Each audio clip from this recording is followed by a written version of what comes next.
प्रधानमंत्री नरेंद्र मोदी ने आज राष्ट्र के नाम संदेश दिया और कुछ बड़े फैसले भी लिए। आज हम इस वीडियो में सभी प्रमुख फैसलों के बारे में जानेंगे।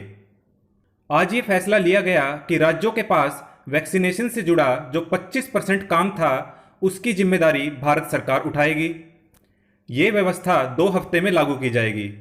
केंद्र और राज्य सरकार मिलकर नई गाइडलाइन के अनुसार जरूरी तैयारी करेंगे। 21 जून 2021 से देश के हर राज्य में 18 साल से ऊपर लोगों के लिए भारत सरकार राज्यों को मुफ्त वैक्सीन उपलब्ध करवाएगी। वैक्सीन निर्माताओं से कुल उत्पादन का 75% हिस्सा खुद खरीदकर राज्य सरकार को मुफ्त देगी।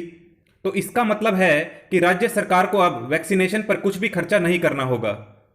प्रधानमंत्री मोदी ने कहा कि देश में 7 कंपनियां अलग अलग वैक्सीन का प्रोडक्शन कर रही हैं, ट्रायल कर रही हैं। दूसरे देशों में भी इस प्रक्रिया को तेज करने का प्रयास किया गया है।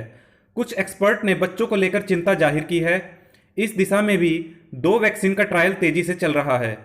देश में नेजल वैक्सीन पर भी रिसर्च जारी है। देश में अगर निकट भविष्य में इस वैक्सीन में सफलता मिलती है तो वैक्सीन अभियान में और ज़्यादा तेजी आएगी। इतने कम समय में वैक्सीन बनाना अपने आप में पूरी मानवता के लिए बहुत बड़ी उपलब्धि है। इसकी अपनी सीमाएं भी हैं। उन्होंने आगे कहा कि कोविड प्रोटोकॉल ही है अभी सबसे प्रभावी हथियार।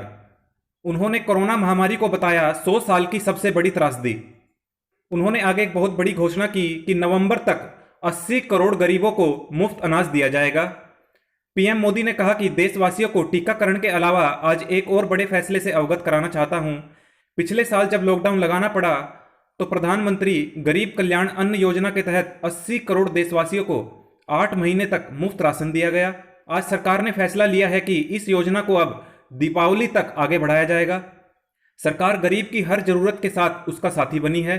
नवंबर तक 80 करोड़ गरीबों को तय मात्रा में मुफ्त अनाज उपलब्ध होगा। उन्होंने कहा कि गरीब भाई बहन को, उसके परिवार को भूखा नहीं सोना पड़ेगा।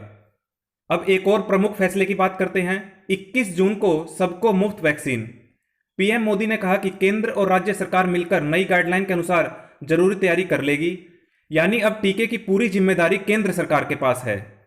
उन्होंने आगे कहा कि जल्द बढ़ेगी वैक्सीनेशन की सप्लाई।